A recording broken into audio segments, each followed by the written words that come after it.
मुनाफिक इंसान से एहतियात बावले कुत्ते से भी ज्यादा करनी चाहिए, क्योंकि कुत्ते की वैक्सीन मुयस्सर है लेकिन मुनाफिक की कोई वैक्सीन नहीं होती। मुझे तारीख से सख्त नफरत है, क्योंकि ये जीतने वालों ने लिखी है।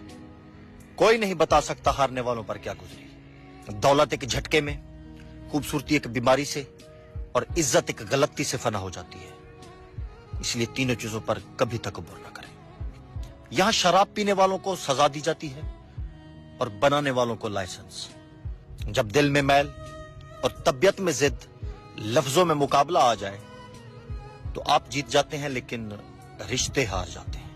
मुनाफिक इंसान से एहतियात बावले कुत्ते से भी ज्यादा करनी चाहिए, क्योंकि कुत्ते की वैक्सीन मुयस्सर है लेकिन मुनाफिक की कोई वैक्सीन नहीं होती। मुझे तारीख से सख्त नफरत है, क्योंकि ये जीतने वालों ने लिखी है। कोई नहीं बता सकता हारने वालों पर क्या गुजरी।